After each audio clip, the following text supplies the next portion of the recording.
Silicon valley bank और New York का signature bank. बताया जा रहा है कि silicon valley bank has unfortunately collapsed, the second biggest bank collapse in US history. नमस्कार दोस्तों, आज हम बात करेंगे सिलिकॉन वैली बैंक के बारे में। सिलिकॉन वैली बैंक एक अमेरिकन बैंक थी जिसको अमेरिका के बैंकिंग सिस्टम के तहत बंद कर दिया गया। इसके बाद जो भी हमारी स्टार्टअप कम्युनिटी समुदाय में एक सदमे की लहर पैदा हुई। जैसे हमारे यहाँ आरबीआई काम करती है, जिसे हम बैंकों का बैंक कहते हैं, और एक मॉनेटरी पॉलिसी भी लागू आरबीआई ही करती है, उसी प्रकार से अमेरिका में भी एक बैंक है जिसे हम FAR कहते हैं, अमेरिकन फेडरल रिजर्व। उसी के द्वारा इंटरेस्ट रेट जैसे ब्याज दर को बढ़ाने के कारण सिलिकॉन वैली बैंक का पतन हो गया। हुआ क्या, जैसे इंटरेस्ट रेट बढ़ा वैसे ही रिस्क कम हो गया। जो भी इन्वेस्टर थे सभी ने अपने पैसे वापस निकाल लिए। और अब यहाँ हम समझेंगे कि सिलिकॉन वैली बैंक जो पतन हुआ है उसका कारण क्या था, उसके प्रोसेस को देखेंगे। पूरी प्रोसेस क्या थी जिसके तहत वो पूरी सिलिकॉन वैली बैंक बंद हो गई। सबसे पहला कारण ये है कि जो फेडरल रिजर्व बैंक है उसने अपनी रेट्स बढ़ा दी है। दूसरा ये है कि जो सिलिकॉन वैली के कस्टमर थे उनकी जो कैश की कमी, उनको कैश का कमी का सामना करना पड़ रहा था। तीसरा, सिलिकॉन वैली बैंक ने जो अपने बॉन्ड पोर्टफोलियो थे उनको घाटे में बेच दिया।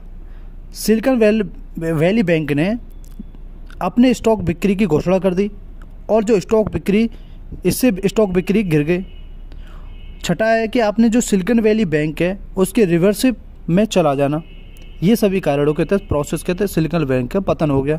और आगे देखते जो पतन हुआ तो उसके कारण क्या थे। मुख्य कारणों में देखा जाए तो इसने 2020 व 21 में टेक्निकल उछाल के कारण भारी मात्रा में जमा राशि कैश डिपॉजिट प्राप्त की। स्वाभाविक है, जब किसी के पास पैसा आएगा तो वह उसे पैसे को इन्वेस्टमेंट करेगा। वही उसने सिलिकॉन वैली ने किया। जो उसके पास इनकम हुई थी उसने सारा पैसा ट्रेजरी बॉन्ड में इन्वेस्टमेंट किया, बट उस समय इंटरेस्ट रेट बहुत कम थी। और उसके बाद जैसे ही AFR जैसे अमेरिकन फेडरल रिजर्व ने इंटरेस्ट को बढ़ाया, इंक्रीज़ किया, तो बॉन्ड ट्रेजरी का मार्केट वैल्यू सिलिकॉन वैल्यू भुगतान में कम हो गया। इसके बाद क्या हुआ,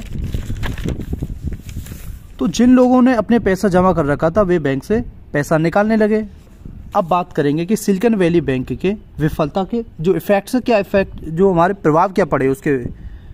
सिलिकॉन वैली बैंक की नाकामी दूसरे बैंकों की चिंता बढ़ा रही है, जिससे क्या हो रहा है, बैंक रन। यहाँ एक टर्म है, बैंक रन को समझना जरूरी है। ये वह स्थिति होती है जब सारे ग्राहक या कस्टमर किसी बैंक से अपना सारा पैसा निकालने लगते हैं। तो यहाँ ये समझना जरूरी था तो बैंक रन कब हो सकता है, जब ग्राहक या कस्टमर या निवेशक इन्वेस्टर घबरा जाते हैं और जमा राशि निकालने लगते हैं, तो उस स्थिति को हम बैंक रन कहते हैं।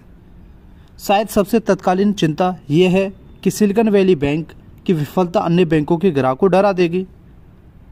अब इंडिया स्टार्टअप्स की बात की जाए तो सिलिकॉन वैली बैंक कई भारतीय स्टार्टअप्स के लिए एक इम्पोर्टेंट लोन डोनर या ऋणदाता थी।